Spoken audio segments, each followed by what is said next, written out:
আচ্ছা, আপনারা কি এই বিষয়গুলো দিদি মহাদেরকে বলেন, সচিবালয় জানান? এটা আমাদের মুসল্লি কমিটির বাদের কোনো দায়িত্ব আছে? খেয়াল করে না মানে? না না, খেয়াল করে না, এটা কোনো কথা না। অভিযোগ জানাইতে হবে, আপনার বিষয়টা পেশ করতে হবে ওনাদের সামনে, যথাযথ পেশ করতে হবে।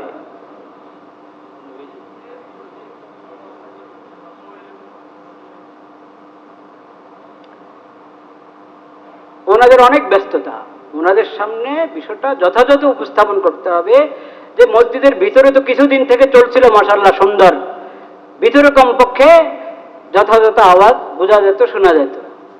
এখন ভিতরেও ঠিকমতো শোনা যাচ্ছে না। পূর্ব পাশের চত্বরে সমস্যা, দক্ষিণের চত্বর তো আরো বেশি সমস্যা সাউন্ডের। এটার জন্য জরুরি ব্যবস্থা এবং নগদ ব্যবস্থা গ্রহণের অনুরোধ আমাদের পক্ষ থেকে, সমস্ত মুসল্লিদের পক্ষ থেকে আপনারা দায়িত্বশীলদের কাছে পৌঁছাবেন।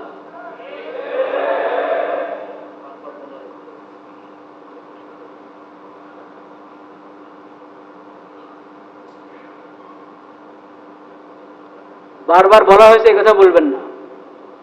উসুল করবেন কাজ একরামের সাথে, মহাব্বতের সাথে।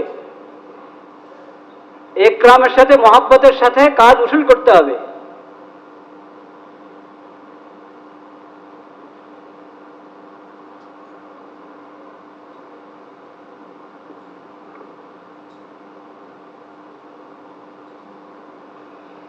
লা ইলাহা ইল্লাল্লাহ, লা ইলাহা